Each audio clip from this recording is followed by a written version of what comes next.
Oke, langsung saja. Tentunya teman-teman udah nggak sabar lagi kan nih. Kepada pembicara yang pertama yaitu Bapak Komjen Pol Dr. Hendes Dharma Pongrekun MMMH. Dipersilakan, beri tepuk tangan teman-teman semuanya.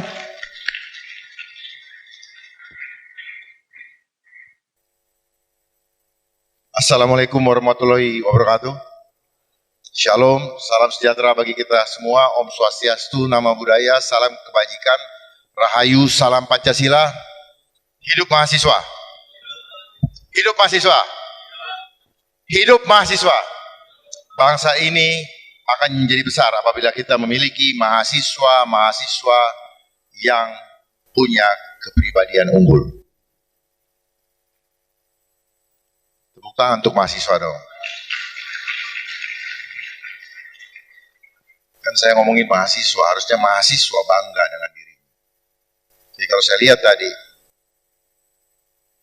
rasa bangga itu belum terbangun. Terus saya masih lihat di sini yang pakai masker. Sorry. Saya mau tanya, ada apa ya dengan masker? Bisa ada yang jelaskan? Bisa ada yang jelaskan? Jangan melakukan sesuatu tanpa memahami alasannya kenapa. Dan pahami alasan itu dengan benar. Bukan seperti tadi yang disampaikan oleh Biva, ikut-ikutan. Kalau orang mengatakan ini karena zaman ini adalah zaman post-truth, di mana kebenaran sedang disembunyikan. Saya ngomong begini tetap aja main handphone. Kita sekarang bicara digitalisasi. Baik, saya intermezzo saja. Tujuan saya Pak, mengencourage. Saya hadir di sini karena saya ingin berbagi dengan adik-adik mahasiswa untuk menjadi generasi penerus bangsa yang tidak asal punya ijazah dan gelar kesarjanaan. Tetapi nanti ketika turun ke marketplace, adik-adik tidak bisa berkarya dengan benar. Hanya membanggakan ijazahnya, sarjananya, tetapi setelah itu menangis. Tanya, ada koneksi enggak untuk dapat pekerjaan? Ya, bener nih. Kalau yang perempuan belajar masak, yang laki belajar macul. Karena belum tentu ijazahmu bisa dipakai. Apalagi di era digitalisasi, mereka tidak akan tanya, mana ijazahmu? Percaya sama saya. Ini akan terjadi dan adik-adik persiapkan diri untuk bisa melawan depresi atau stres akibat tidak sesuai dengan harapan. Digitalisasi ada karena ada revolusi industri 4.0. Revolusi industri 4.0 adalah bentuk daripada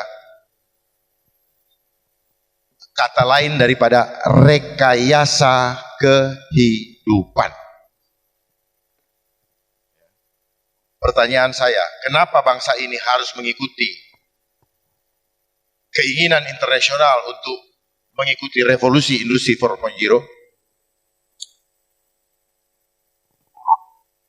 Kenapa kita selalu menjadi follower? Kenapa kita tidak menyuruh dunia internasional untuk mengikuti bangsa kita? Ada revolusi industri 1.0, 2.0, dan 3.0, dan sekarang 4.0, dan sedang menuju ke 5.0 dalam pengembangan. Kenapa? Kenapa kita ilmu selalu harus ngikut dari mereka? Tidak punya kemampuankah kita untuk membuat suatu teknologi sendiri? Saya dengan tegas menyatakan kita sangat mampu. Pertanyaannya, kita sudah selama ini dibuat menjadi follower. Kata lain dari follower adalah budak. Kita budak, cuman kita diberikan kebanggaan. Seolah-olah dengan jabatan, pangkat, dengan gelar yang kita terima, kita adalah orang pin. Padahal, apa Pak? Bodoh. Bukan bodoh, dungu. Kalau Ki Gerung suka bilang dungu. Setelah saya dalami ternyata benar. Saya juga termasuk orang yang didungu-dunguin sama yang membuat ilmu ini. Baik, saya akan mulai apa yang saya siapkan sejak seminggu lalu. Kalau tadi temanya di sini adalah apa temanya ya? Mengatasi cybercrime di kalangan masyarakat, maka saya tidak akan langsung membahas itu karena mengatasi cybercrime di tengah-tengah di kalangan masyarakat itu adalah dampak yang sudah direncanakan oleh si pembuat cyberspace atau dunia maya ini. Jadi apa yang dipaparkan oleh Mbak tadi sebenarnya hanyalah menjalankan SOP dari mereka yang membuat cyber ini. Tidak ada sesuatu yang harus menjadi inspiratif, tetapi karena mereka yang mempunyai ruang media ini, maka mereka dianggap sebagai tokoh-tokoh inspiratif. Saya kenal mereka-mereka itu. Siapa mereka-mereka itu saya tahu. Kenapa mereka-mereka itu terkenal? Karena ada sponsor atau ada sutradara di balik itu yang membuat mereka bisa dikenal. Dan banyak di negeri ini pun yang hidupnya seperti itu. Sekarang bermunculan yang disebut dengan crazy rich. Gak jelas dari mana tiba-tiba crazy. Benar-benar crazy. Kita pun yang lihat dibikin crazy. Dan kita juga ingin ikut-ikutan menjadi crazy.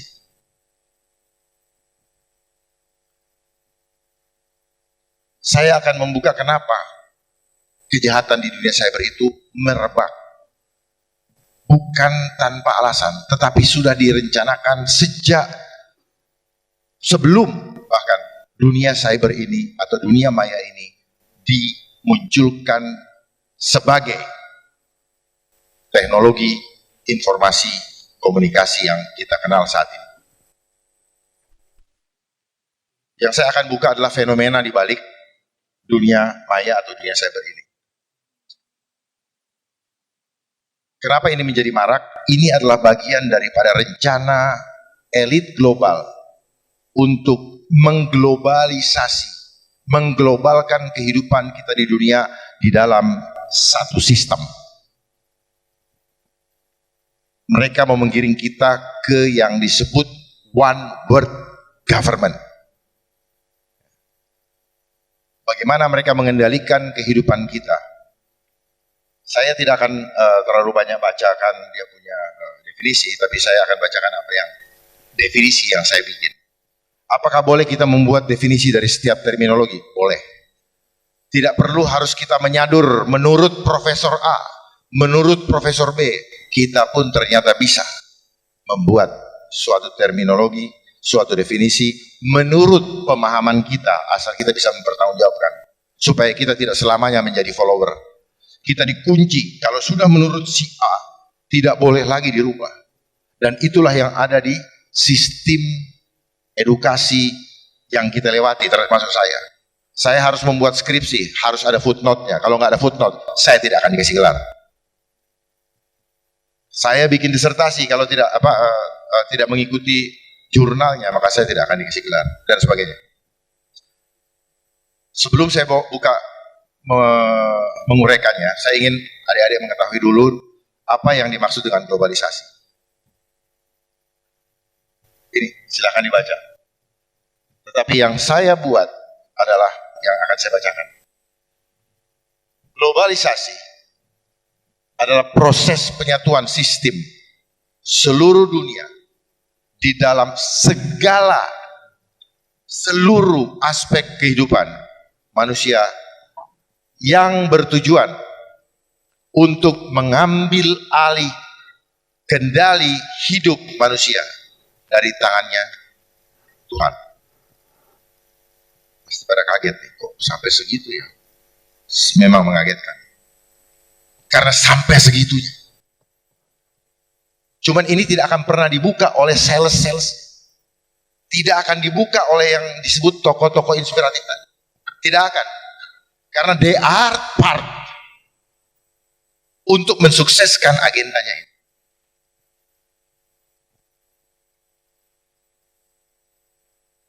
dari kendali Tuhan. Jadi mengambil alih kehidupan manusia dari kendali Tuhan agar dapat dikendalikan secara total dengan menggunakan teknologi digital.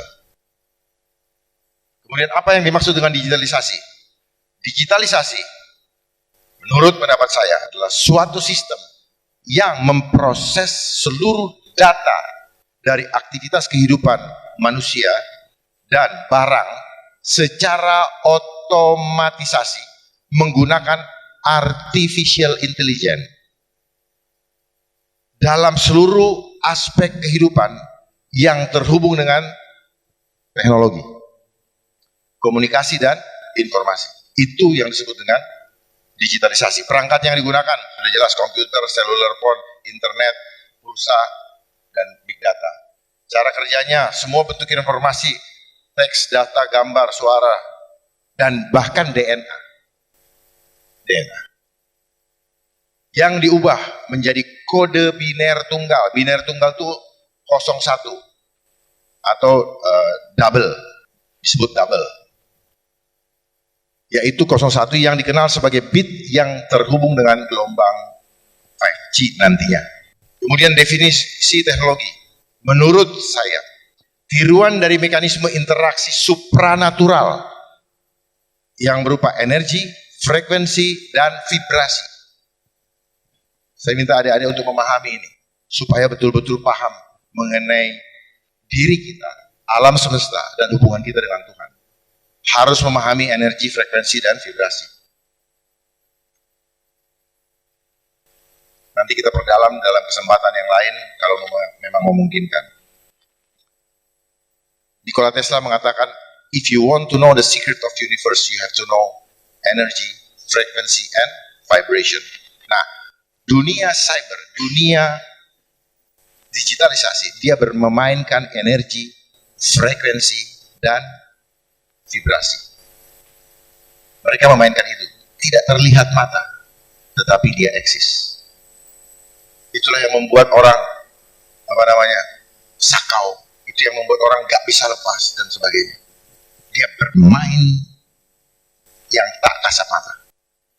Sementara selama ini kita di sekolah diajar semua yang harus kasat mata. Sehingga kita terkaget-kaget dan kebakaran jenggot ketika muncul masalah. Kok begini, kok begitu, kok si anak ini jadi ngamuk kalau diambil, kok dia kalau diambil handphonenya ngamuk. Kita gak sadar. Dan bukan sama itu, dia menghancurkan selain tubuh kita, dia menghancurkan jiwa kita. Nanti saya kasih tahu. Saya ulangi lagi, tiruan teknologi adalah tiruan dari mekanisme interaksi supranatural, baik energi, frekuensi, dan vibrasi antara manusia dengan alam semesta dan dengan sang penciptanya yang dimanifestasikan dalam wujud fisik yang kita kenal dengan teknologi. That's why harga teknologi ketika baru itu selalu mahal.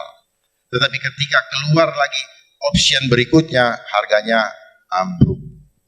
Kesel gitu. Mau jual lagi, akhirnya tukar tambah. Karena promosinya yang membuat kita terobsesi adalah apa? Easy, mendapatkan kemudahan. Speed up, mendapatkan kecepatan. Comfort, mendapatkan rasa nyaman. Dan luxury, supaya orang lihat. Makanya suka kasih berlian-berlian tuh di handphone dan sebagainya. Itu hanyalah cara marketing untuk merayu kita memilikinya. Tetapi udang di balik batunya, setelah itu kita yang dimakan sama dia. Kehancuran demi kehancuran kita akibat daripada menggunakan, menerima itu. Dan sampai sekarang kita digiring untuk selalu memegangnya. Luar biasa. Kita yang bayar, dia yang kontrol kita. Goblok gak gitu? Kemanapun adik-adik pergi, apapun yang adik tulis di situ chatting, itu semua sudah di store di big data. Katanya data kalian aman di tangan saya, tapi tidak aman sama saya. That's a fact. Makanya bisa dijual-jual tiba-tiba kok. Ini siapa kok nomor gue bisa ketahuan orang. Ini menawarkan ini segala macam, kenapa dijual? Jangan bilang ada yang aman, gak ada yang aman. Nanti saya buka, kenapa tidak aman? Karena kita masih menggunakan internetnya mereka. bangsa ini, negara ini tidak punya internet sendiri karena IP address-nya mereka yang ngatur. Ya. Global, regional, dan domestik, semua tergantung dari mereka. Makanya 2 tahun belakangan ini kenapa kita digiring terus menggunakan internet. Dan nanti suatu saat internet akan di shutdown. Ketika kita sudah tidak ada lagi alternatif kehidupan, internet di shutdown. Sekarang kita punya wifi aja buffering, udah ribut, udah gelisah, udah banyak anak yang ngamuk gara-gara internetnya tidak lancar. Makanya pulsa, mereka sebut dengan apa? Pulsa. Puls itu apa? Nadi. Jadi dia bikin internet sebagai nadi kehidupan kita. Bukan cocokmologi nih, bukan. Mereka memang bikin begitu. Pahami udang di balik batunya. Ya. Jadi teknologi itu berasal dari kata teknik, logi. Logi itu apa? Logia. Logia itu apa? Logika. Jadi menggunakan teknologi berarti kita mempunyai teknik tanpa logika. Paham ya? Tapi kita kan bangga, oh teknologi. Saya pun pikir hebat, ternyata enggak. Kita menjadi dungu.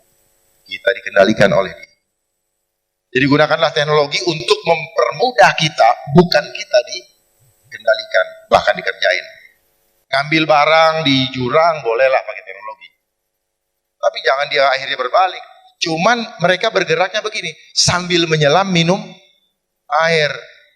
Kita seolah-olah dikasih keuntungan supaya kita tidak terlena dengan kenyamanan itu. Gak taunya dia ada udang di balik batu, dia makan balik itu.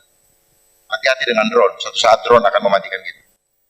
Terakhir, apa yang dimaksud dengan era digitalisasi? Menurut pendapat saya, era digitalisasi adalah suatu zaman yang baru di mana seluruh aspek kehidupan manusia akan dikendalikan sepenuhnya oleh teknologi.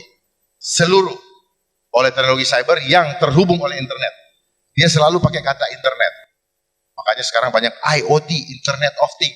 Kita mikir ting tergantung internet. Ting. Internet itu sebenarnya apa? Di dalam diri manusia ada internet.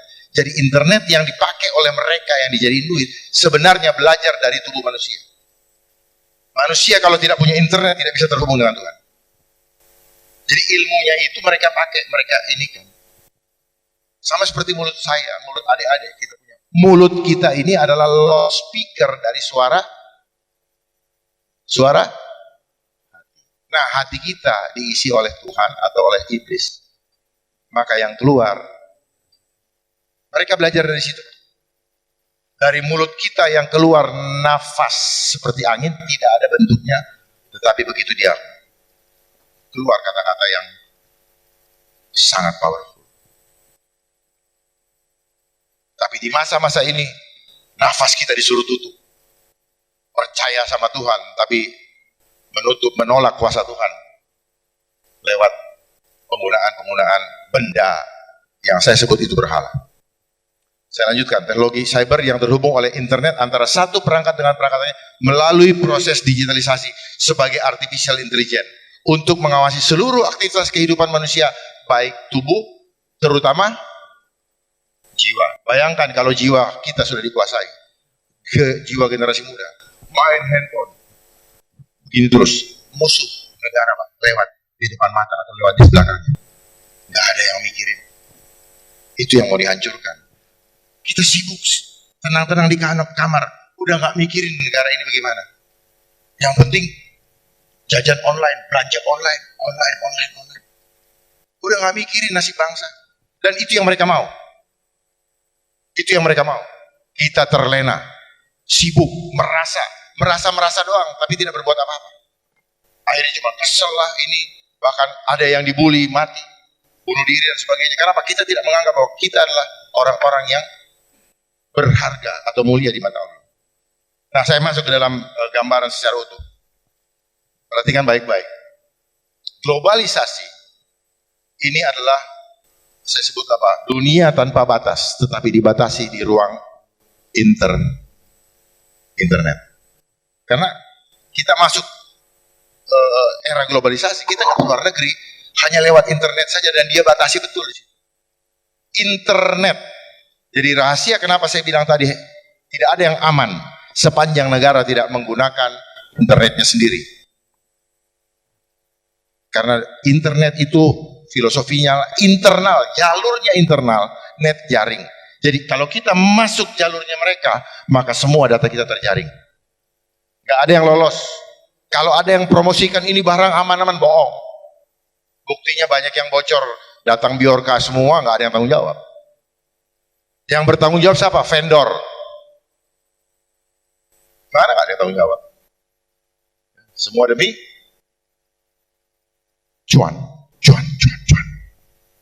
Dan kita semua digiring untuk jadi cuan, head on. Ego. Semua seperti itu. Jadi globalisasi itu adalah sistem. Sistemnya apa nanti? Digitalisasi. Di bawah, di atas globalisasi itu adalah suprasistem yang saya sebut dengan life engineering. Jangan cari di Google. Di Google tidak ada. Di Google itu adanya social engineering. Jadi dia kaburkan dulu. Ada hal penting. Kenapa? Kita pribadi yang punya hubungan dengan Tuhan di engineering dulu oleh dia. Karena kita punya tanggung jawab pribadi demi pribadi kepada Tuhan. Ini yang dibutuhkan oleh sistem ini. Karena ini sistem adalah sistem Dajjal. Ini sistem Dajjal. Dia butuh jiwa kita, dia kuasai. Setelah kita dikuasai, orang-orang yang dikuasai akan berkumpul dalam kelompoknya. Makanya dibilang social engineering. Makanya akan mudah mempolarisasi suatu bangsa dengan apa? Dengan ini. Sayang kalau tidak disadari ini. Nah, mereka punya subsistem lewat programnya apa? Money, power, control population. Money, dia sudah kuasai sistem moneter seluruh dunia. Power, kekuasaan, dia sudah dapatkan dengan menguasai sistem di setiap pemerintahan, termasuk bangsa kita. Dia sudah kuasai semua. Sehingga pada nggak enak. Begini, begitu. Dan sebagainya. Dia kuasai. Nah, karena dia sudah mendapatkan power, lewat power itu dia mulai membuat kebijakan. Kebijakan lewat konstitusi. Supaya sistemnya jalan. Supaya bisa mengontrol. Dan kita semua dipaksa oleh aturan itu untuk mengikuti sebagai bagian daripada kontrol. Pak Bispa paham? Jadi dia sudah dapat di mana power control population. Kenapa power dia dapatkan? Karena kita dikendalikan oleh permainan hutang. Kalau tidak kita nanti di-ban. Kita di-ban, kita di apa namanya itu? Embargo dan sebagainya. Ini penting dikuasai ya oleh adik-adik. Yang tadi hanya definisi yang saya indikan aja. Nah, setelah itu kontrol populasi apa? Bukan jumlah saja, tapi kehidupan kita. Nah, sekarang kita ada dalam era program ketiga, terakhir. Control population. Makanya digitalisasi adalah endgame. Endgame. Karena kemana-mana tidak bisa orang membeli atau menjual, berbelanja atau kemanapun juga kalau tidak mempunyai aplikasi. Dan aplikasi itu akan dibuat dengan barcode yang kotak, ya. Di bawahnya ada kotak kecil, di tengah, di kiri atas ada kotak kecil, dan di kanan atas ada kotak kecil. Itu angkanya 666. Dan di tengahnya ada bulatan itu mata satu. Itu namanya the eye of Horus. Ya, supaya paham nih, jangan hanya jadi pengguna. Supaya nanti tidak menyesal kalau terjadi hal-hal yang di luar ekspektasi kita. Nah, strategi mereka itu terstruktur sistematis dan masif. Organisasinya global. Itu dimainkan oleh United Nations. Bekerja sama dengan World Economic Forum. Karena dimulai dengan apa? Perdagangan bebas tahun 1985. Seolah-olah buat perdagangan bebas kita butuh komunikasi dan kita butuh transaksi dan sebagainya. World Economic Forum. Dan tadi yang dibilang tokoh inspirasi itu banyak yang menjadi anggota World Economic Forum. Termasuk Uto Kadin. Dan banyak lagi. Bahkan ada yang sekarang sedang pencitraan juga dia anggota World Economic Forum. Terus non-government organization. Mereka masuk lebih seperti macam Greenpeace, binatang liar, pelestarian dan sebagainya. Dan termanifestasi di bangsa kita juga seperti adanya LSM. Masuk lewat situ pelan-pelan. Bahkan ada yang namanya banyak watch kan. Indonesia Police Watch, apa semua. Dari sana mereka mulai dari Human Rights Watch. Ya. Itu Human Rights Watch. Tadinya ad hoc, lama-lama jadi berlanjutan. Seperti KPK, itu ad hoc tadinya. Tapi saking ini lanjutkan. Banyak kan lembaga ad hoc yang muncul di sini, KPI, KPAI, KPK, KY, KPI. Nah, kenapa di televisi itu ada saya lihat pendapat bahwa ini tidak ada mengajarkan hal-hal yang baik lagi. Iya, karena ada KPI. Mereka yang mengatur regulasi, mereka yang mengatur bagaimana apa yang mau ditayangkan dan sebagainya. Awalnya kelihatan bagus, tapi setelah dia kuasai, dia akan mainkan. KPAI dulu orang lagi badminton, anak-anak nggak boleh dieksploitasi dan sebagainya. Jadi ininya. Tapi kalau dalam bidang cyber tadi ITU International Telekomunikasi United itu yang ngatur semua regulasinya. Regional ada APEC, ada ASEAN, diatur semua ini. Di ASEAN yang leading sektornya cyber adalah Singapura. Domestik itu ada satu lembaga, saya tidak akan sebutkan di sini, ya, yang mengatur regulasi, yang mengatur konten, yang mengatur lalu lintasnya, ya, yang mengatur itu. Nah, harusnya namanya itu jangan saya sampaikan aja, namanya itu Kominfo, komunikasi informasi. Nah, harusnya yang benar adalah informasi komunikasi. Jadi informasi komunikasi, informasinya harus difilter dulu baru dikomunikasikan. Tapi yang ada sekarang semua informasi, komunikasikan semua informasi, mau bagus mau enggak, di sana bisa ngatur. Oh, sekarang situs porno banyak. Saya punya ponakan lihat begini, om ini apa, bingung. Enggak bisa diiniin. Dia ngumpet di kamar, dia ini kita pikir aman dia badannya. Tapi jiwanya dihancurkan. Hebat. Menghancurkan bangsa tidak perlu lagi dengan pasukan militer. Cukup dengan hancurkan jiwanya, selesai. Dia sendiri yang akan hancurkan bangsanya, Pak. Adik-adik, perhatikan ini. Apalagi mungkin ada yang sudah sebentar lagi mau nikah. Hati-hati dengan anak-anak. Bangsa ini akan hancur hanya dengan cyber.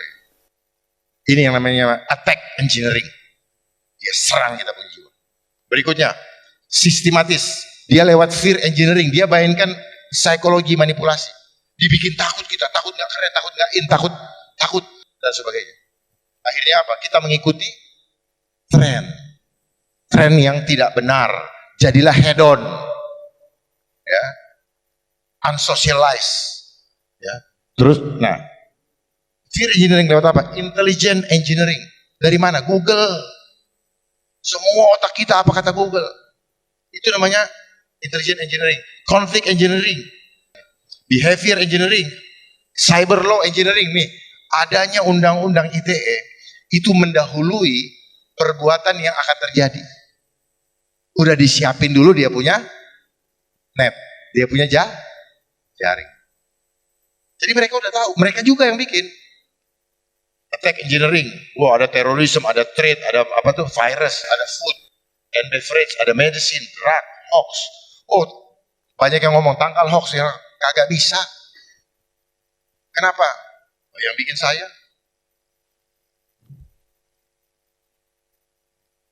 Saya bisa dibilang bikin hoax. Saya menyampaikan hoax. Enggak, saya nyampaikan yang benar. Saya bukan bikin hoax. Cuman karena mereka punya otorisasi, mereka cap. Saya hoax. Oh gitu.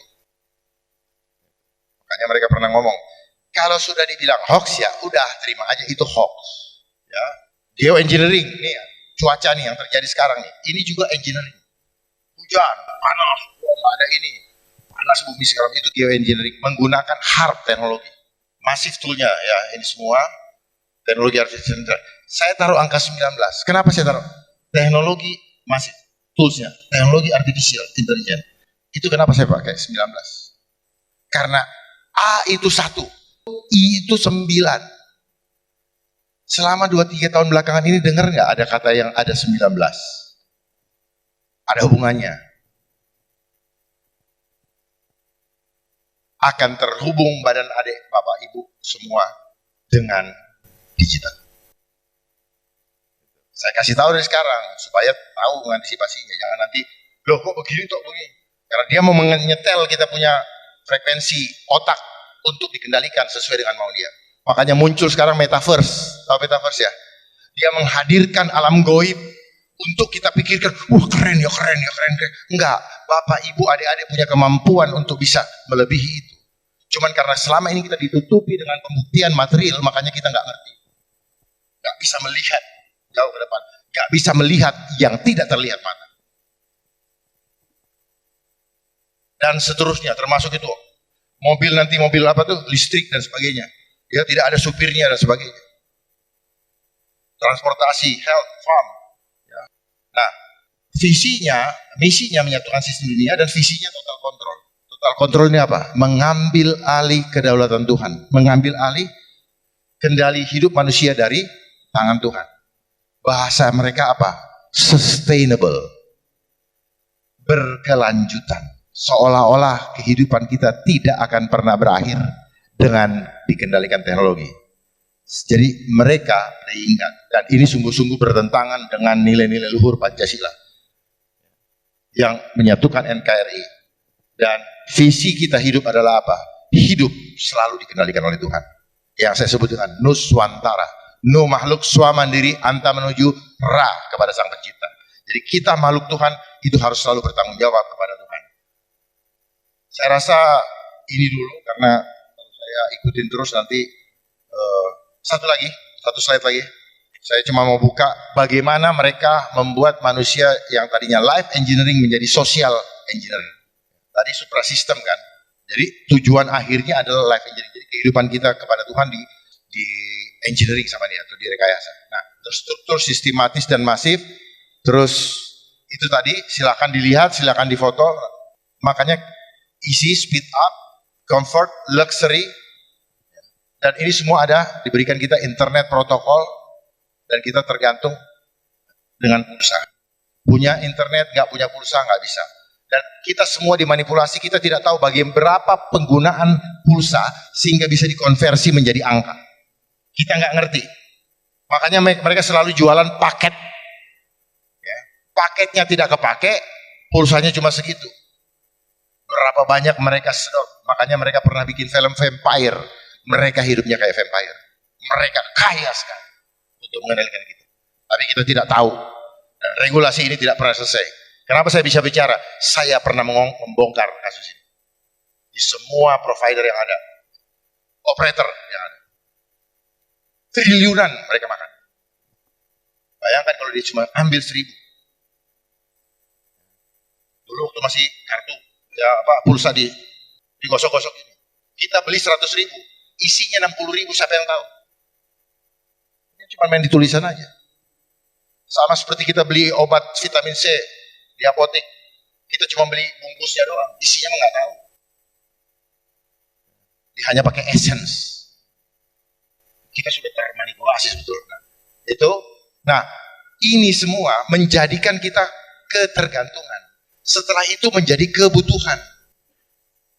Kenapa menjadi sekarang ini? Karena dibikin ketergantungan. Setelah ketergantungan, ya butuh nyari terus. Seperti itu, awalnya dikasih dulu. Ya. Yang membuat adik-adik kecanduan dengan handphone itu apa? Ada blue screen-nya.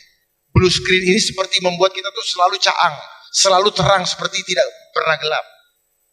Penyakitnya disebut SDD, Screen Dependency Disorder. SDD, ya, itu sudah diteliti oleh WHO sendiri. Dan ini menyebabkan kanker. SDD itu apa? Pengennya udah lelah, tapi apalagi scroll sampai tidur, scroll nggak tahu apa di scroll. Siapa yang pernah begitu? Saya pernah. Karena nggak mau ngaku kan kalau gitu. Karena pelajarannya nggak ada pelajaran kalau ngaku itu keren. Nah, itu. Terus kemudian, nah itu semua membuat kecanduan dan akhirnya menjadi kebutuhan. Itulah yang terjadi. Nah, kenapa mereka bikin begitu? Tujuannya apa? Memanipulasi psikologi kita. Yang saya bilang fear engineering. Dia ciptakan rasa takut. Rasa takut nggak keren, takut nanti dibilang orang bagaimana, takut nanti, pokoknya takut.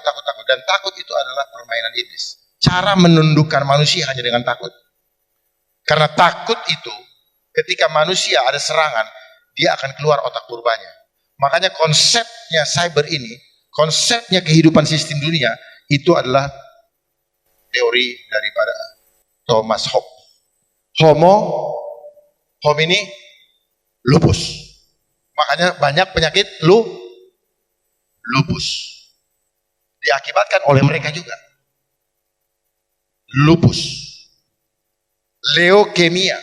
Leukosit yang diracuni oleh dan banyak macam penyakit supaya banyak jualan. Ya. Intinya makin banyak dokter, makin banyak orang sakit. Karena kalau tidak ada orang sakit, tidak ada orang sembuh. Begitu katanya. Kalau mau sembuh, kuncinya harus sakit dulu. Kok ketawa? Saya juga dengar ada yang ngomong. Hebat orang bikin itu tuh, apa meme itu.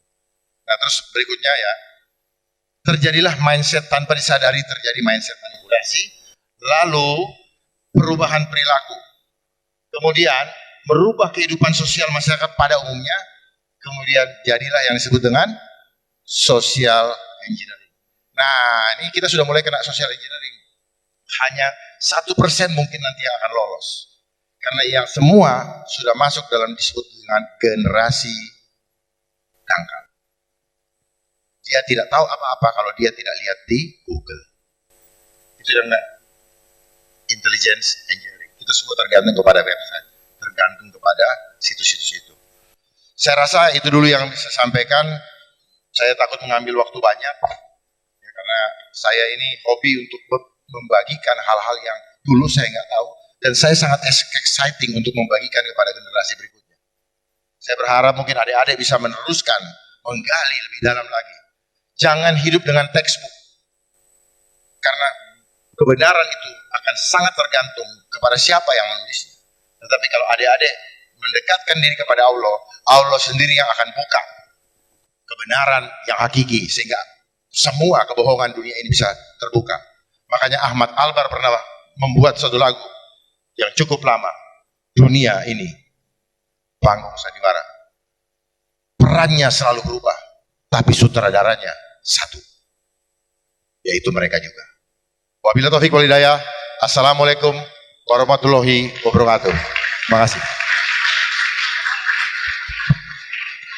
Baik, setelah ini kita akan beranjak kepada sesi diskusi dan tanya jawab. Sebelum kita memasuki sesi diskusi dan tanya jawab, saya ingin menjelaskan terlebih dahulu kepada teman-teman semua.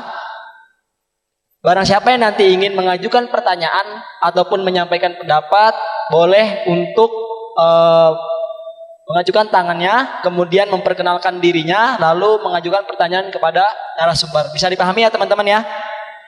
Boleh kok nanti teman-teman bisa berdiskusi kepada narasumber, gak hanya bertanya maupun berdiskusi, bertukar pikiran juga boleh. Oke, langsung saja kita memasuki ke sesi diskusi dan tanya jawab. Untuk yang ingin bertanya, apakah ada? Terima kasih. Assalamualaikum warahmatullahi wabarakatuh. Perkenalkan nama saya Komar. Pribadi. Ini untuk Selin, Mbak Selin. Saya sangat terpesona sekali sama Selin. Kenapa? Karena Anda itu mempunyai dua sifat Allah, yaitu cantik dan cerdas. Itu ya, bukan aja itu. Ini mungkin untuk para pembicara, ada dua pertanyaan saya Pak. Ini untuk para pembicara pertama. Tadi saya sudah mendengar akan bahaya kalau kita memasukkan data kita itu memang akan diproses oleh mereka. Tapi kalau kita masukkan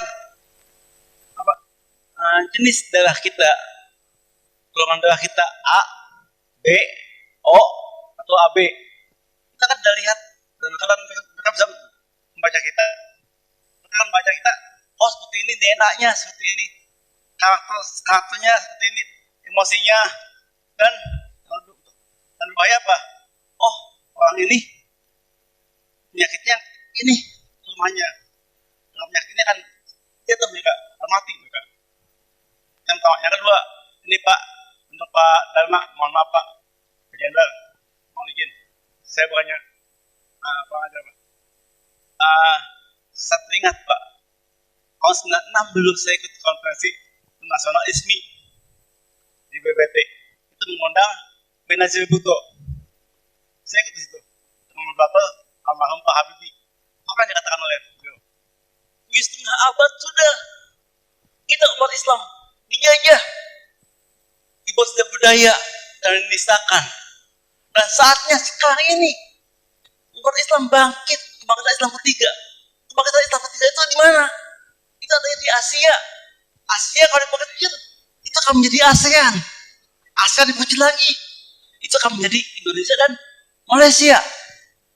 Dipecil lagi, itulah rumah kalian. Tapi waktu itu, dan setelah acara itu ramai depan mengenai kebangkitan Islam ketiga, tapi sekarang sudah surut, tidak ada lagi. Kenapa? Apakah teknologi ini untuk salah satu penjajahan dari Barat ke sini tidak lagi memakai senjata, tapi menggunakan teknologi? Saya setuju Pak. Kenapa? Ini jangan-jangan salah satu penjajahan Yahudi. Jangan sampai umat Islam bangkit di Indonesia dan di Malaysia. Dibuat juga dari segi militer, seolah konflik. Itu gimana? Kita berjumpa. Oh ya, sebagai penutup, saya ingin bertanya, karena ada sebuah pepatah lama mengatakan, siapa menabur angin akan mulai badai. Siapa yang berani mengkritik pemerintah dan polisi, maka kasus kanjuruhan akan terjadi. Itu juga. Assalamualaikum. Waalaikumsalam warahmatullahi. Terima kasih kepada penanya tadi. Mungkin bisa langsung ditanggapi dan dijawab. Baik, makasih Pak Omar. Tadi Bapak bilang darah, DNA. Belakangan kan banyak orang yang suka dicolok-colok kan. Sama itu. Tujuannya ke sana. Untuk digitalisasi. Terus kemudian apa yang disampaikan Benazir Bhutto. Ya, ini sekarang. Ini yang dibilang sistem Dajjal. Dan bukan Yahudi. Bapak tahu Yahudi kata orang. Ya. Ini adalah elit global. Cuman kita sudah diadu bahwa itu Yahudi. Ini enggak. Kita harus bersatu sebagai umatnya Tuhan yang Maha Esa. Tetapi mereka polarisasi, jago mereka. Ya. Termasuk istilah-istilah pelajaran yang kita dapat sekolah. Apalah, dan mereka yang bikin semua. Kita ngerasa pilih karena dapat ijazah. Padahal kita tuh belajar dengar seperti apa yang Bapak sampaikan tadi. Kita ini kayak Beo. 0 sampai 7 tahun itu masa hipnosis. Apa yang kita dengar, kita lihat, kita rasakan, itu akan terekam di dalam tubuh kita. Rekaman-rekaman yang kita lihat selama ini, itu sebenarnya belajar dari tubuh kita. Ya, rekaman itu apa yang kita tahu nih. Jadi kita ini membeo, ngomong apa, kita ngebully semua ngeliat itu.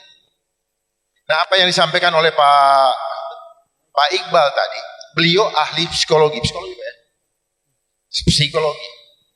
Psikologi itu dampaknya, tetapi jarang orang tahu kenapa muncul menjadi kelainan jiwa atau penyakit jiwa. Karena apa? Gadget ini ada frekuensinya, makanya saya bilang belajar energi, frekuensi dan vibrasi. Kalau orang cuma melihat ini banyak positifnya, saya katakan banyak mudaratnya. Kita berbeda, Pak. Positifnya hanya membuat kita ego. Gua enak buat gue. Kalian sebagai generasi penerus hancur, bodoh amat. Yang penting gua selingkuh, gua bisa video call, gua bisa ngapain, enak di gue.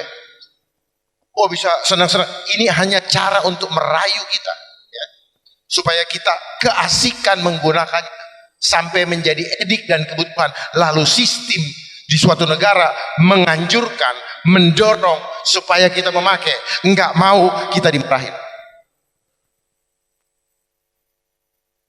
Saya mengalami era di mana tidak ada hand. Saya mengalami era di mana baru ada pager. Saya mengalami era di mana mulai kita pakai GMS, AMS, GMS, lalu ada namanya BlackBerry Messenger. Ya. Saya mengalami, terus kemudian muncul gadget tahun 2000 berapa? 2007. Ya. Dulu pertama iOS, kemudian Android dan seterusnya. Saya mengikuti perkembangan itu. Telepon rumah, terus kemudian enggak, pertama gini, kedua begini, ketiga kalau orang tua kunci, kita pakai kawat dan sebagainya. Terus kemudian kita telepon apa tuh, kartu, ada trik-triknya untuk itu. Nah, perkembangan ini sengaja dibikin seolah-olah seperti ini adalah alami kemajuan zaman. Tetapi sebenarnya semua ini ada pengendalinya ternyata. Revolusi industri 4.1, 2, 5. Dunia ini siapa yang ngatur ya? Pernah nggak Bapak adik-adik bertanya, kenapa SD harus 6 tahun? Kenapa? Kenapa harus angka? Kenapa harus angka 6? Kenapa SMP, SMA 3 jadi 6? Pernah nggak berpikir, kenapa sekarang mereka mulai rubah? Kelas 12, apa namanya? Kelas 12 kan? Dia rubah lagi, suka-suka dia. Tapi tetap ritualnya 6. Sudah Dajjal. 6. Ya, makanya WWW tidak bisa kita masuk ke dalam, dan itu dikuasai oleh iblis. WW itu dari bahasa angka Hebrew. 666. Ya. Dia kasih apa namanya? Web worldwide. Tapi itu adalah 66. Makanya selama kita sekolah, nilai kita dulu, saya ya zaman nggak tahu sekarang, wajib tidak boleh kurang dari 6.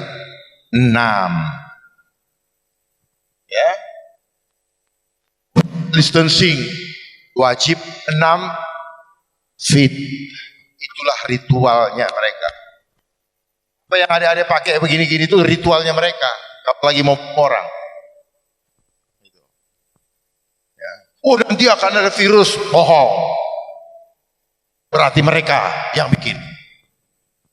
Itu namanya sustainable. They are playing God. Saya berani untuk berdiskusi dengan siapapun. Bohong-bohongi rakyat Indonesia. Tak rela kita dibohongin. Adik sudah kena semua. Mental namanya. Sehingga tadi kata Bapak, takut, cemas. Apa takut? Katanya beragama. Tuhan. Katanya Allahu Akbar. Tapi ketika ada ketakutan, akbarnya lupa. Nyebut aja nggak ada. Jangan takut dengan apapun. Takut sama Allah. Coba cek. Dia ngomong nggak? Nggak ada. Jadi kenapa itu sampai membuat tadi anak tadi? Memang mereka buat alat ini untuk menghancurkan tanpa menjajah dengan kekuatan fisik. Dia hajar dengan kekuatan spiritual. Cuman kekuatan spiritual dimainkan lewat teknologi. Karena kalau pakai santet, ini yang saya sebut dengan santet modern. Santet nggak bisa. Santet itu oknumnya one by one. Tapi kalau ini dia biasa mainkan ilmu santetnya untuk seluruh orang terhipnotis. Bapak Ibu nggak sadar, di situ ada spiritnya. Kalau saya bilang ada ruhnya, ada ruh kekerasan, ada ruh pornografi, ada ruh mamon, ruh hedon, ada flex. Orang kalau punya barang bagus, orang kalau kaya, selalu tidak enak tidur kalau orang lain tidak tahu. Tapi dia lupa kalau alat ini adalah alat jebakan Batman. Pasti ketahuan akhirnya. Dan orang bully dia, kebongkar semua. Ini permainan. Kita tujuannya apa? Kita lahir, kita hidup untuk saling memuliakan, tapi sistem yang ada di dunia saling menghancurkan, meniadakan. Bukan untuk memuliakan seperti fitrahnya Tuhan menciptakan kita. Sadari itu. Saya bisa bongkar semua. Ilmu saya dikasih ilmu, sekolah dan sebagainya. Ilmu saya pakai hanya untuk jualan saya, untuk mencari uang. Saya sama dengan tukang beda-beda. Saya jadi penjual obat. Gitu. Enggak, saya perlu sampaikan karena ini inti.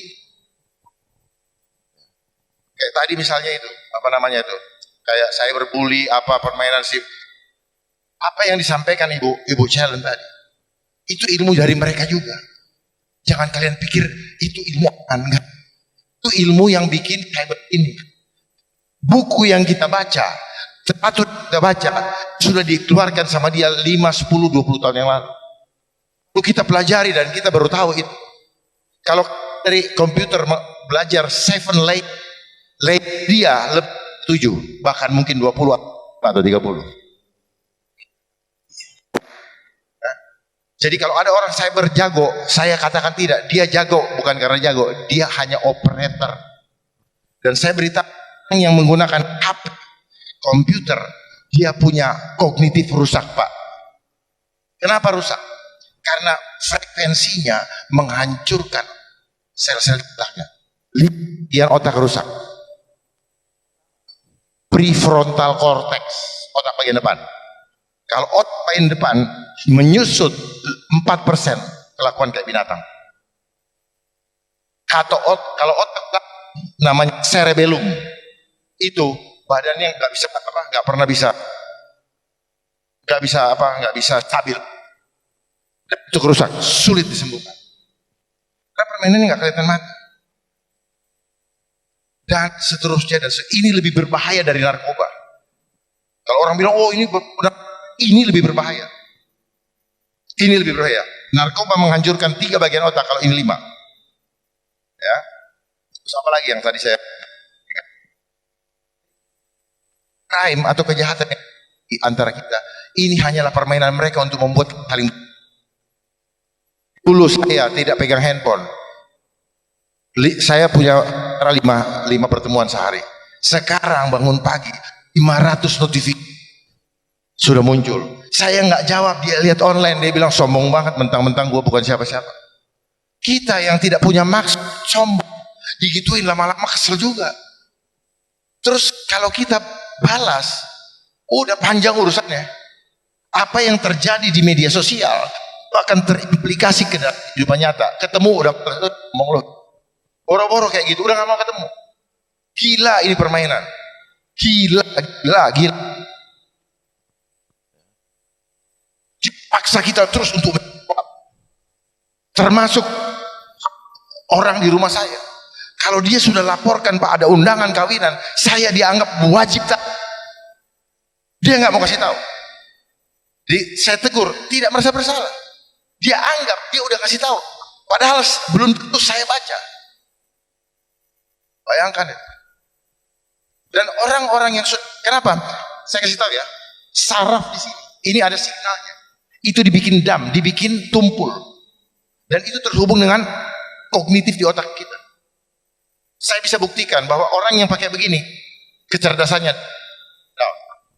Makanya orang-orang yang pakai main cyber ini, kita semua ini, kalau melihat ada yang kotor, mata cuma melihat, iya kotor. Oh jelek gitu. Tapi nggak tergerak badannya untuk mengambil kotoran tadi dan buang di tempat sampah. Saya punya anak buah waktu di itu saya perhatikan itu. Dia tidak akan bekerja kalau tidak ambilkan, buang. Enggak. Karena dia sudah tercipta seperti robot, otomatisasi. Kalau tidak next, tidak forward, tidak perintah copy paste, dia nggak mau kerja. Ini kita. Inisiatifnya hilang sama sekali. Tidak beringan tangan lagi. Tidak kalau disuruh ini. Karena apa? Saya lakukan ribetnya apa? Udah jual beli betul. Dan sebagainya. Nanti kita bongkar semua. Kita bongkar seadanya demi kemajuan kalian. Percuma kita hidup kalau ujung-ujungnya hancur.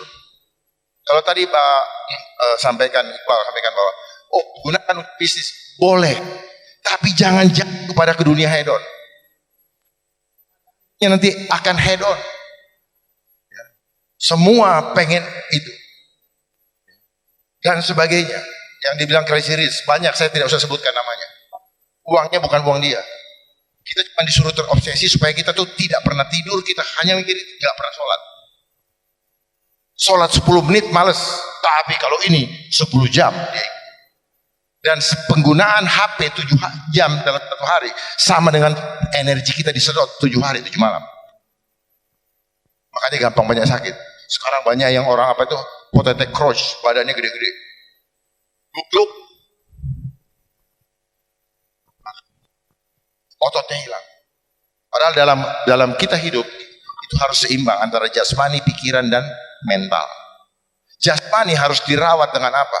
Dengan nutrisi, aktivitas, dan latihan. Nutrisi kita dapatkan dari mana? Dari cairan yang cair, padat, maupun energi. Itu tidak ada. Otak digedein aja, pagi sampai sore. Sekarang kurikulum di apa namanya? Di sekolah-sekolah jam 8 sampai jam apa yang didapat? Capek, lelah, hancur si budaya ini. Hancur bangsa ini.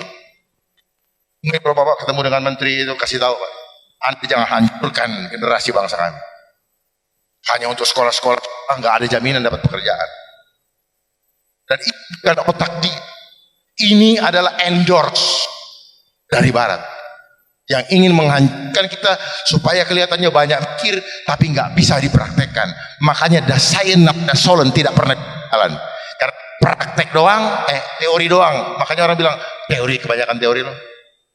Ya. Saya tak menolak itu baik, tetapi hati saya, badan saya tidak mau bergerak karena tidak pernah dilatih untuk beri tangan. Kebanyakan teori kita. Itu yang terjadi. Dan Dasein itu adalah ruang dinamika permainan intelijen yang membuat kita juga kebingungan orang-orang yang memainkan hitungan atas kertas. Itu aja dari saya. Silakan digali. Saya akan ladeni sampai kapanpun untuk membuat adik-adik terbuka.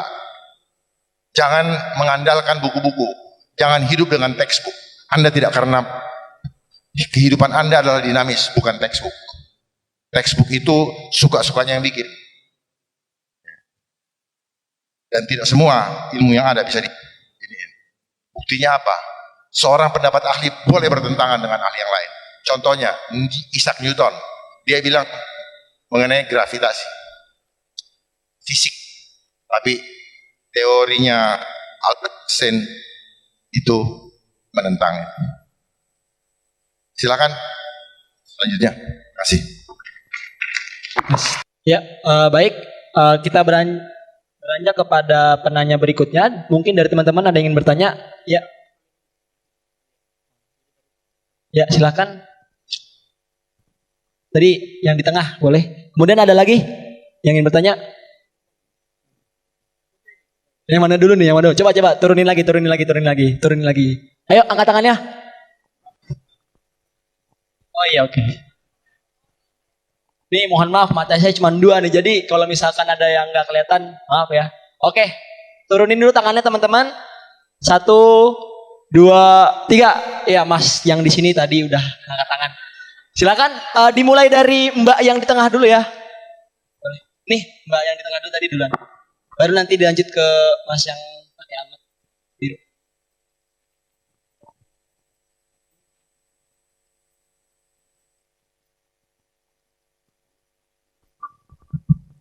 Assalamualaikum warahmatullahi wabarakatuh.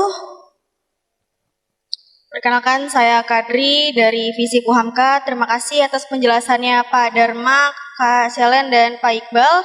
Saya tadi menyaksikan lengkap dari awal sampai akhir penjelasan dari pemateri kita.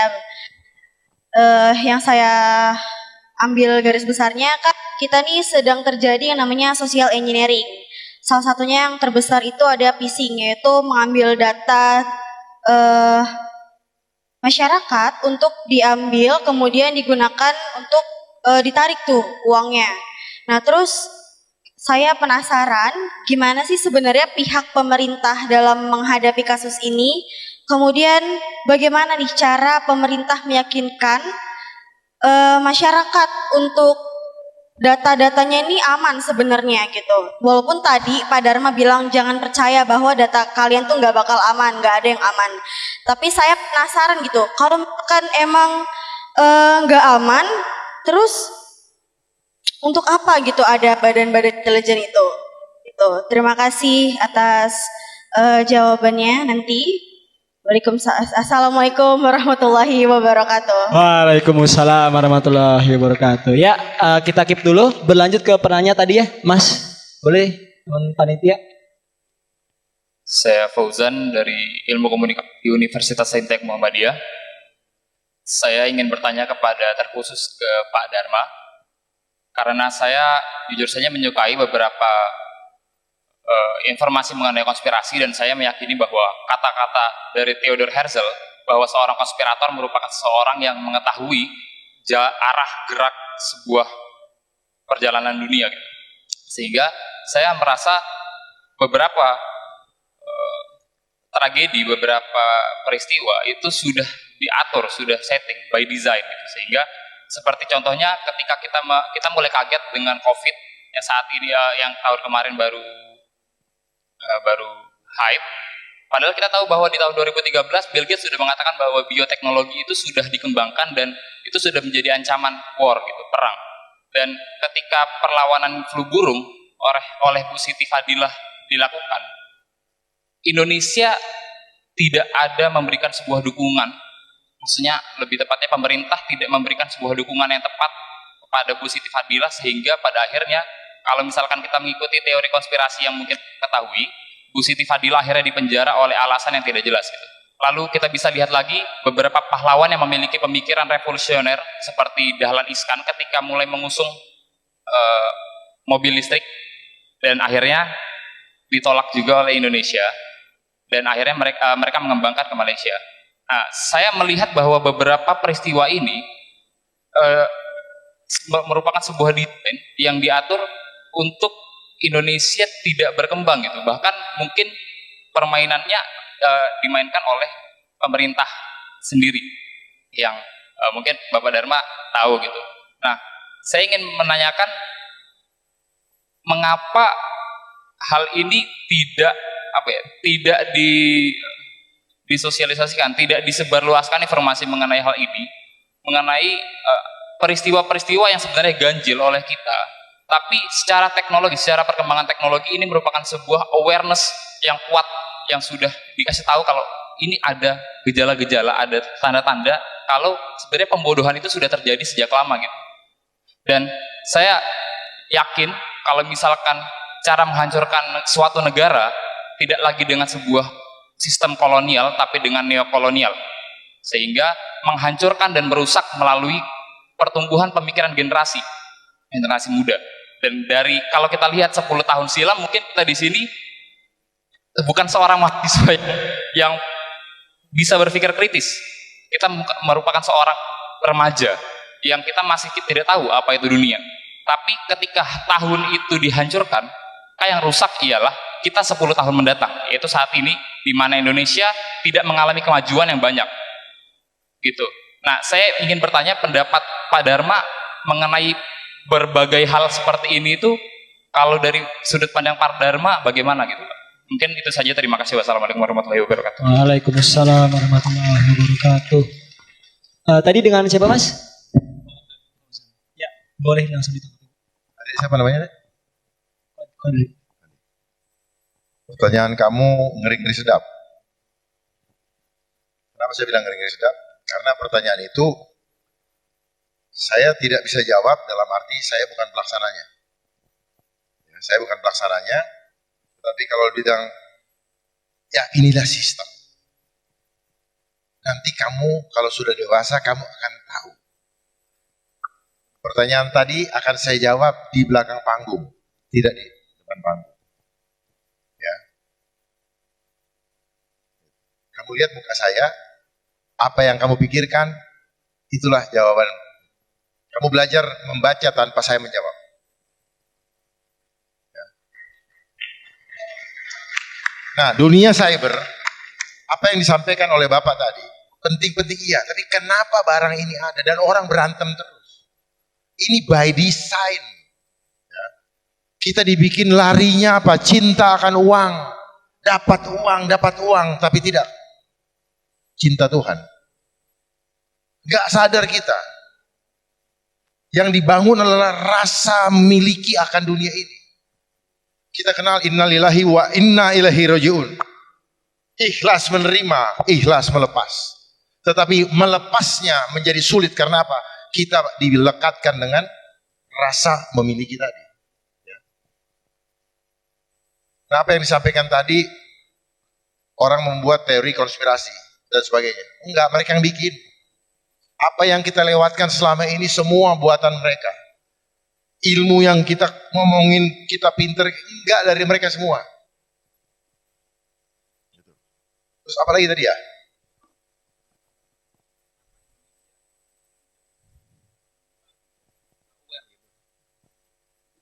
Itu sama pertanyaannya. Ya, kenapa tidak aware? Pertanyaannya kembali kepada nawa itu kalau bahasa kerennya political will. Mau nggak kita jadi bangsa yang besar, bukan cuma dalam tagline? Semua ada di tangan kalian. Saya sebentar lagi akan dipanggil Tuhan, tapi masa depan bangsa ada di tangan kalian. Jangan sia-siakan kesempatan yang ada untuk mengembalikan kejayaan Indonesia. Contoh saja, lagu Indonesia Raya tadi bukan lagi yang seutuhnya. Yang utuh adalah 3 stansa. Dan di situ adalah jiwa kebangsaan yang dipangkas. Ada yang perintah, ada. Yang memainkan dunia ini. Dia tidak mau stansa kedua dan ketiga dimasukkan. Tahun berapa? Tahun 1965. Sorry, 1960 ya. Dia minta 65 apa 66. Dia minta stansa 2 dan 3 jangan dimasukkan. Karena di situ pusaka bangsa ada. Kembalikan nyanyi situ, Pak Bem. Kalau Anda cinta bangsa. Stansa 2 dan 3. Ada maksudnya. Kalau itu saja mereka bisa atur, lalu apa? Terus mengenai Pancasila. Coba bayangkan, di dunia cyber tidak ada jiwa Pancasila. Semua diarahkan untuk kesetaraan gender. Tadi yang bilang homoseksual bukan betul, apa yang disampaikan beliau. Bahkan di program sejak sekolah di TK. Makanya di TK tidak pernah ada guru perempuan, tidak ada guru laki-laki. Di TK tidak ada guru laki-laki. Nanti kenapa nanti saya buka. Mereka yang atur semua sistem ini. Pertanyaannya, apakah kalau kita lahir harus sekolah? Tidak. Yang bayar saya orang nggak sekolah kok. Oh, itu permainan angka aja itu uang. Jadi sejak sekolah kita diajarkan, ditanamkan bibit jahat untuk menjadi penjahat. Sifat jahat ditanamkan dengan apa? Berkompetisi.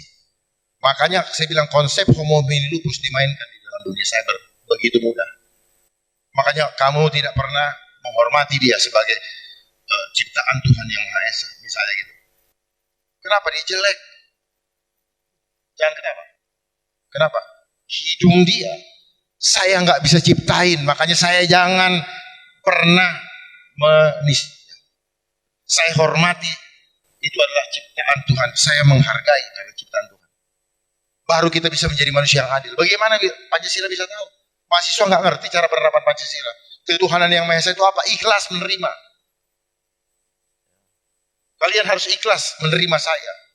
Walaupun saya dari suku mana. Ikhlas nggak? Paham itu sila pertama. Sila kedua, kemanusiaan yang adil dan beradab. Bagaimana mau adil? Lihatnya kepada berapa dia punya angka di bank, berapa nilainya di sekolah. Kamu jelek, saya itu. Udah nggak adil. Oh, dia jabatannya tinggi. Akhirnya kita nggak bisa jadi adil. Apalagi beradab. Betul ya? Nah, ini hanya permainan tadi. Makanya ada phishing lah, ada apalah.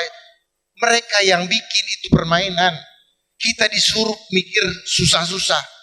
Yang disebut dengan beliau, itu menjadi tantangan. Iya, tantangan. Tantangannya dibikin oleh yang bikin itu gitu loh. Si ibu itu tahu phishing karena baca buku. Semua dia yang bikin. Jadi apa? Jadi nilai bisnis buat dia. Orang yang jago hacker, dia juga dikasih ilmunya, belajar dari dia. Nggak ujuk-ujuk dia jago hacker. Paham nggak? Dia punya sekolahnya. Cuman dia pakai sistem sel sehingga kalian tidak pernah tahu di mana sekolahnya. Sama dengan membentuk teroris, dia pakai jejaring. Kayak MLM, kamu saya kasih ada, kamu cari dua, kamu ini. Gak ketahuan, seolah-olah tiba-tiba jadi hacker. Enggak. Nah, baru setelah itu nanti dia mulai masuk mengajar itu. Oh, bikin bom, gak ujuk-ujuk baru lahir bisa bikin bom. Pasti ada mentornya, kan? Betul? Termasuk polisi, termasuk orang yang nangkepin orang-orang yang menggunakan anonymous. Dia juga gak tahu tadinya. Yang punya alat kasih tahu lu kalau mau nangkep ini lo kuncinya. Orang anonymous gak bisa, dia tetap masuk pakai akun. Jadi semua ini adalah by design. Apa yang tidak by design? Ekonomi by design. Sebentar suku bunga turunin, sebentar naikin. Begitu turun, orang-orang banyak yang kredit. Wah, kredit semua. 3 tahun kemudian, suku bunga saya naikin. Mancing, menang banyak. Begitu doang kok kehidupan. Kehidupan yang kita lalui sekarang, anggaran-anggaran yang dipakai, banyak yang dipakai untuk tidak ada gunanya. Semua untuk menciptakan dinamika kehidupan. Bikin kegiatan, nah seperti gini kan. Ini kan kegiatan dibikin seolah-olah kan memang bagus ya. Untuk di sekolah saya katakan bagus. Tapi banyak yang tidak bagus, banyak yang hanya untuk menghabiskan anggaran.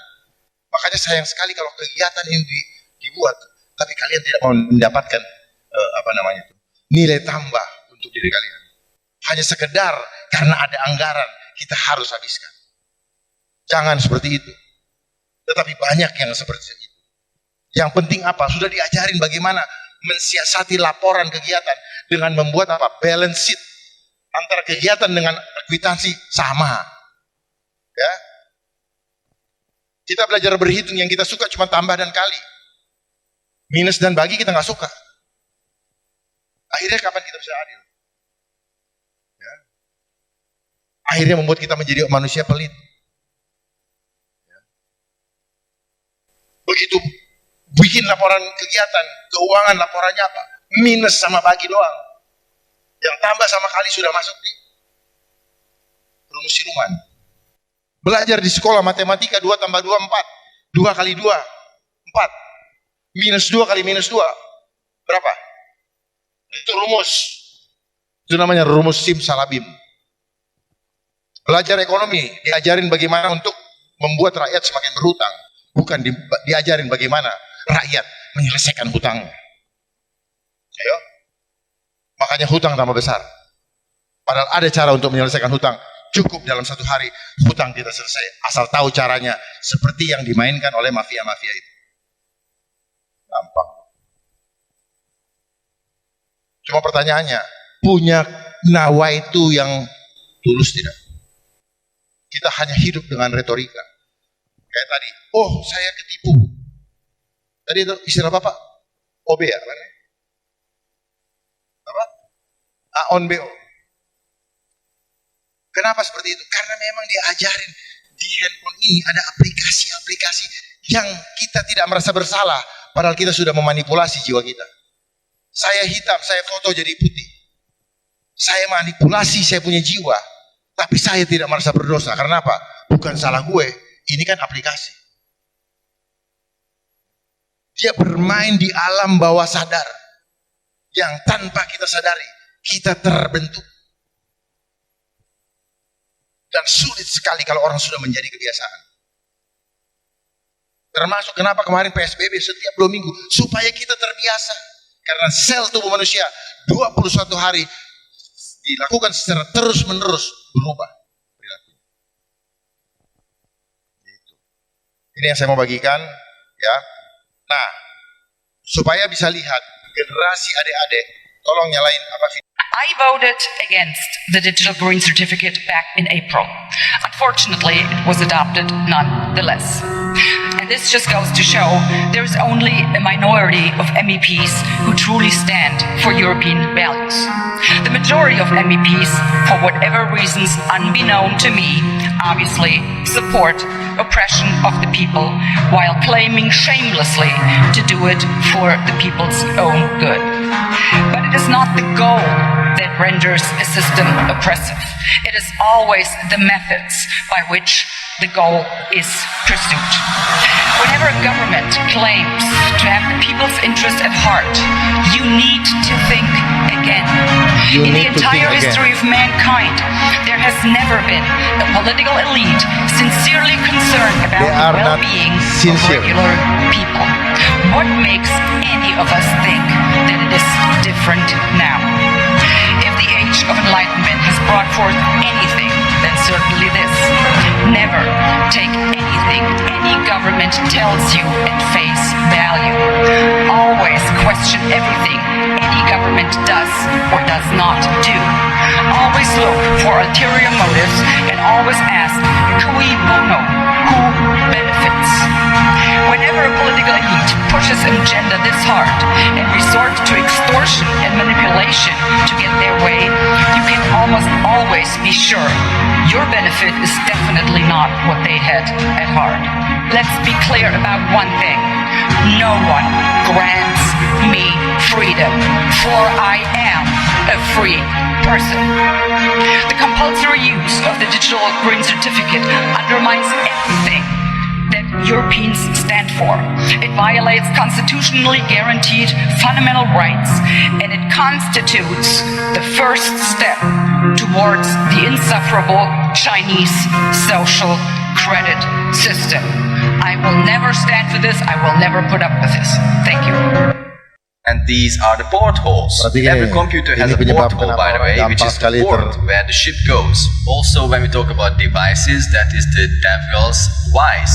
The hard drive that stores data is called a SATA hard drive, which is an abbreviation for Satan. Here's the Wikipedia entry for serial data, which is SATA. By the way, did you know that the iPhone has several different meanings? The iPhone, which is me, the me-centeredness.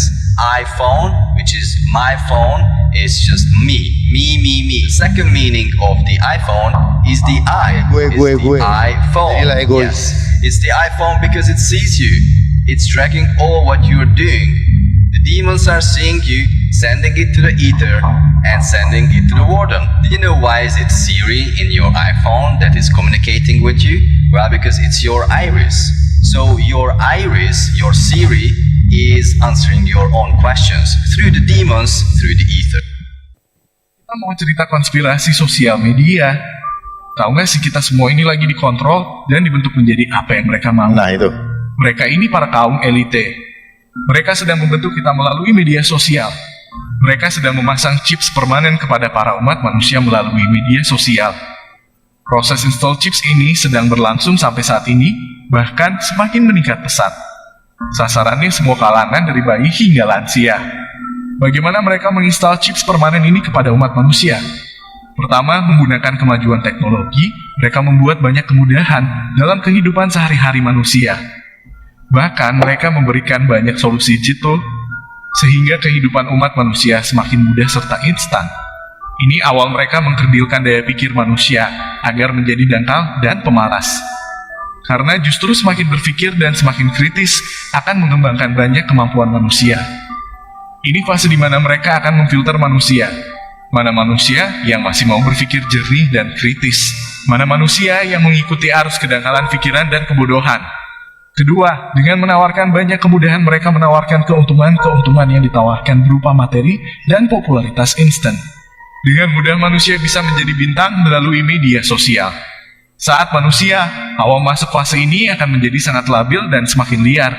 Dengan istilah start syndrome, mereka akan melakukan hal-hal di luar nalar manusia, di luar kesopanan, di luar akal, yang parahnya di luar norma, etika, moral, dan akhlak manusia. Ketika mereka membuat kamu ketergantungan akut sosial media menjadi kebutuhan melebihi kebutuhan apapun. Dahulu kebutuhan manusia sandang pangan dan papan, sekarang ini sudah tidak berlaku lagi. Kebutuhan manusia sekarang ide, konten, posting, maka sandang pangan dan papan otomatis dapat semua. Tanpa manusia sadari para platform sosial media menjadi dewa atau Tuhan bagi umat manusia. Karena ketergantungan akut, mereka merasa bisa hidup dan sejahtera karena sosial media. Melalui proses inilah mereka memasang chips permanen kepada seluruh umat manusia. Mereka memasangnya di alam bawah sadar manusia yang terinstal secara permanen. Ini sama dengan doktrin atau cuci otak. Agenda besar mereka, kontrol umat manusia dan filter umat manusia. Dengan install chips permanen ini akan terlihat mana manusia yang terkedilkan dengan agenda mereka. Menjadi manusia bodoh, malas, mencontrol, generasi dangkal, generasi instan, merubah kodrat manusia lebih rendah dari hewan, karena tanpa disadari bukan Tuhan sandaran hidupnya tetapi platform sosial media. Kamu sadar nggak? Rata-rata mereka yang viral dan jadi star bukan jalur prestasi. Mereka yang viral menggunakan jalur-jalur kontroversi, jalur instan, jalur memalukan, jalur pembodohan. Karena algoritma platform sosial media mendukung pembodohan. Joget-joget memalukan, mandi lumpur seharian, joget 24 jam, ngamen 24 jam, ngemis jual kesedihan, pamer kekayaan. Intinya mereka mengajarkan cara mendapatkan uang dengan mudah dan instan. Ini merusak kodrat manusia diciptakan ke dunia. Setelah manusia mengikut program yang mereka buat, maka dengan mudah para elite mengontrol umat manusia menjadi apa yang mereka mau. Ini sebenarnya sama dengan awal mula muncul televisi dan media massa. Alat propaganda dan kontrol umat manusia. Ini alat yang jauh lebih hebat dari kekuatan Tuhan menurut mereka. Namun ternyata dengan program mereka ini ada sisi positifnya, yaitu akan ada filter umat manusia dengan kualitas di atas rata-rata. Tanpa disadari program ini menyeleksi umat manusia secara alami. Mereka yang terkategori gagal install akan semakin kritis dan cerdas karena menggunakan sosial media untuk mengeruk informasi sebanyak-banyaknya dan melakukan riset mendalam. Sehingga manusia tipe ini terlepas dari kontrol mereka. Mereka sudah tahu ini dan menurut penelitian mereka, yang bisa lolos dari instalasi chips ini tidak sampai 1% sehingga tidak akan menimbulkan ancaman berarti bagi mereka. Tahu bagaimana program ini bekerja? Yang terinstall chips akan merusak pola hidupnya, akan semakin serakah mengejar materi dan popularitas dengan terus mencari ide, membuat konten dan publish.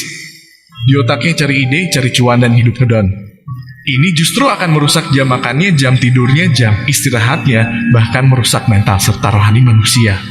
Yang tidak terinstal atau gagal install, justru hidupnya akan semakin tertata, karena memiliki banyak informasi. Sehat jasmani, rohani dengan hidup seimbang. Hidupnya semakin sehat. Jadi, kira-kira kamu sudah termasuk manusia yang terinstall chips atau belum? Yang gampang terlihat kamu sudah terinstall apa belum? Apakah suka live di sosial media berlebihan atau tidak berguna? Share kehidupan di sosial media berlebihan. Sering scroll sosial media berlebihan sebelum tidur.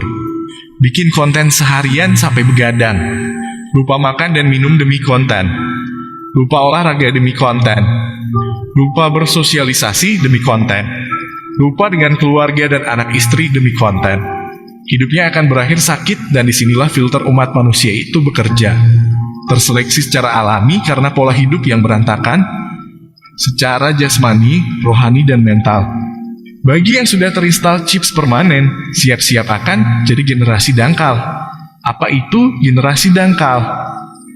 Kita bahas di sesi berikutnya ya guys. Sebenarnya apa sih generasi dangkal? Tapi sudah nontonkan video sebelumnya. Kita bahas singkat saja ya. Generasi dangkal adalah generasi instan, generasi yang tercipta karena sistem pembelajaran daring dampak pandemi. Generasi ini generasi yang mudah putus asa dan menyerah. Bisa dibilang ini generasi rusak. Namun tidak semua rusak bisa jadi generasi yang brilian dan tangguh karena menyerap semua informasi dan mau fight dengan berpikir kritis. Bukan dikasih kemudahan malah jadi males-malesan dan segalanya dianggap remeh. Coba deh kamu cek bagi yang punya ponakan atau anak yang masuk ke dalam generasi dangkal, generasi yang masuk sistem belajar daring. Banyak orang tua murid yang mengeluhkan hasil rapor tidak fair karena ujiannya masih bisa searching internet. Jadi hasil yang tidak biasa menggunakan internet, tapi akademiknya cerdas akan terlihat bodoh dan sebaliknya yang akademiknya bodoh. Jadi terlihat cerdas karena terbiasa dengan internet. Hal ini terlihat saat peserta didik mengikuti lomba cerdas cermat. Yang mendapat peringkat justru tidak bisa apa-apa saat mengimplementasikan hasil raportnya di dunia nyata. Dari sistem ini akan 3 generasi yang terlahir. Pertama generasi tertinggal old mind. Dia cerdas namun tidak bisa memanfaatkan teknologi, salah satunya faktor penunjang seperti akses internet dan device. Dia hanya cerdas secara akademik.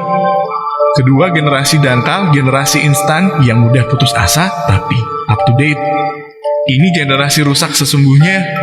Sibuk memaningkan, mendang-mending, emosi tidak stabil, pengaruh tekanan sosial. Gak mau fight, maunya nyerah aja gak mau oke. Malah mending mati daripada hidup. Ketiga, generasi golden memanfaatkan teknologi, peluang, dan network. Ini generasi masa depan yang siap dengan perubahan zaman. Pada sistem akademik saat ini mereka tidak masuk sistem cenderung D, O, dan nilai jelek, tapi bukan bodoh, melainkan out of the box. Terlalu kreatif, inovatif, dan efisien. Bahasa anak-anaknya yang praktis, tapi bukan akal hanya cukup 3 yang benar. Cocok dengan generasi masa depan. Mau dan cepat beradaptasi, anak-anak generasi ini cikal bakal pemimpin masa depan. Mereka tidak cerdas secara akademik, tetapi cerdas dalam praktek dan mengambil peluang. Cara membedakannya mana generasi dangkal dan generasi golden gampang kok. Generasi dangkal itu seperti Indra Kents, Doni Salmanan. Generasi golden itu seperti Timothy Ronald, Raymond Chin. Yang satu penipu finansial, yang satu edukasi finansial. Yang satu ngajarin gimana caranya gampang nyari uang, padahal beresiko dan berbahaya serta ilegal. Yang satu memberikan tips dan triknya bukan dengan instan, tapi dengan belajar dan praktek, serta bahayanya berbagai bisnis scam finansial. Benar-benar mengedukat dan memberikan positive suggestion untuk para anak muda khususnya, jangan mudah terperdaya dengan iming-iming keuntungan instan. Gimana, udah kebayang? Atau masih bingung juga? Ya, makasih. Cukup. Ya, saya hanya memberikan gambaran supaya aware, ya, supaya paham. Banyak rahasia-rahasia. Nanti di waktu yang akan datang kita buka lagi apa lagi. Masih banyak yang perlu adik-adik tahu. Bahwa dia punya vibrasi yang dia punya apa ya, kalau vibrasi, dia punya santet ya, yang kalian tidak lihat dengan mata, sehingga kalian menganggap ini sebagai biasa aja. Enggak. Matiin AC pakai remote control, ini ilmunya Tuhan. Itu ilmu goib yang dimanifestasikan dalam televisi. Kita tuh mau dibikin kayak main Sega. Dia main Sega, kita yang manusianya yang kesana kemari suka-suka dia. Makanya di mana-mana ada biometrik. Di ini nanti ada, cukup dengan kita ketahuan tuh. Nanti ada namanya social credit. Ya. Itu kita dinilai dengan angka. Semua dengan angka. Makanya dari dulu kita dilatih dengan angka. Dan kita sangat takut dengan angka. Angka yang membuat kita takut angka 0 sampai 9. Cuma itu aja. Saya pikir sementara itu dulu. Silahkan dilanjutkan kalau memang masih melanjutkan. Atau mungkin ada pertanyaan ke Bapak atau Ibu, silakan. Ya, boleh tepuk tangan teman-teman semuanya. Ya, baiklah teman-teman. Sebelumnya saya memohon maaf karena kita memiliki keterbatasan waktu. Dengan ini sesi diskusi dan tanya jawab kita akhiri.